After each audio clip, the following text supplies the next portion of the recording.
تو آپ نے جو بیج بویا ہے وہی آپ نے کاٹا ہے. اور اس کے اوپر جتنے بھی ہمارے اینکر ہیں ان کا منافقانہ رویہ بشمول اور یہ مقبول صاحب کے کہ ان کو پتہ نہیں یہ چیزیں پھر کیوں بھول جاتی ہیں اور پھر وہ ایک ظالم کی حمایت میں آ کے کھڑے ہو جاتے ہیں اور پھر اس کو اس کا ظلم بھی یاد نہیں دلاتے اور اس پہ وہ شرمندہ بھی نہیں ہوتے. یہ ایک تکلیف ہے نہیں. اور یہ مقبول جان صاحب تو ہمیشہ سے آپ کے ساتھ کھڑے رہے ہیں. وہ برکت بابا رضوی صاحب نے ان کو اسٹیج پہ بلایا, بیانات دیے اور وہ حمایت کرتے رہے آپ, لیکن آپ کہہ رہے ہیں کہ وہ میں بدنصیبی سے یہ ان کا بہت بڑا فالوور رہا ہوں.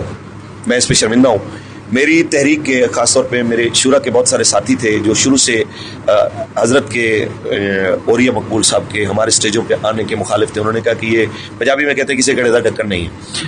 تو میں اس وقت کہتا تھا کہ نہیں جی آپ نا مہربانی کریں کہ ان کو آنے دیں.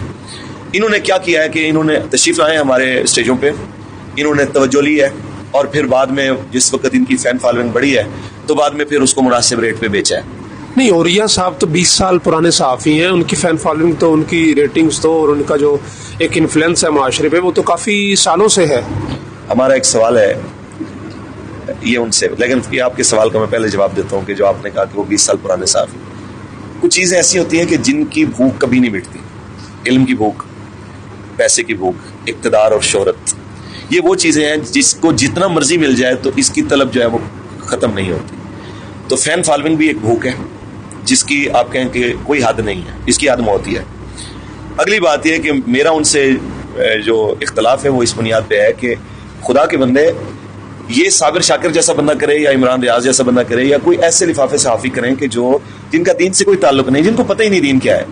آپ جیسے لوگ, دین کے حلیے میں بیٹھنے والے لوگ, رسول اللہ صلی اللہ علیہ وسلم کی احادیث کا حوالہ دینے والے لوگ, قرآن کی آیات کے حوالے دینے والے لوگ, آپ ایک ایسے بندے کے ساتھ کھڑے ہیں جس نے ہمارے ساتھ جو کیا وہ آپ سے ڈھکا چھپا نہیں ہے اور آج تک وہ اس پہ شرمندہ بھی نہیں ہے. اور اب آپ نے دیکھا ہے کہ وہ آسیہ ملونہ کو رہا کرنے سے پہلے ہی وہ انٹرویو میں کہہ چکا تھا کہ آسیہ کچھ ہفتوں میں آپ کے پاس ہوگی.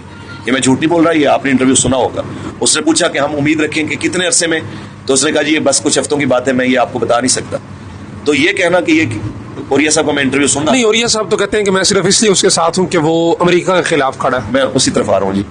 انہوں نے کہا کہ جی اس کو کس نے رہا کرایا, جی اس کو جی کوٹوں نے رہا کرایا, اس کو فلاں کیا ہے. تو خان صاحب خود اقرار کر رہے ہیں کوٹوں کے رہا کرنے سے ہفتوں پہلے, مہینے پہلے کہ جی میں اس کو رہا کراؤں گا اور اتنے عرصے میں وہ آپ کے پاس ہوگی. تو آپ اس کو مانیں کہ آج تک اگر یزید کو لعنتیں پڑ رہی ہیں تو یزید خود نہیں آیا تھا کربلا میں مارنے کے لیے, اس نے بھی آگے بندے رکھے ہوئے تھے.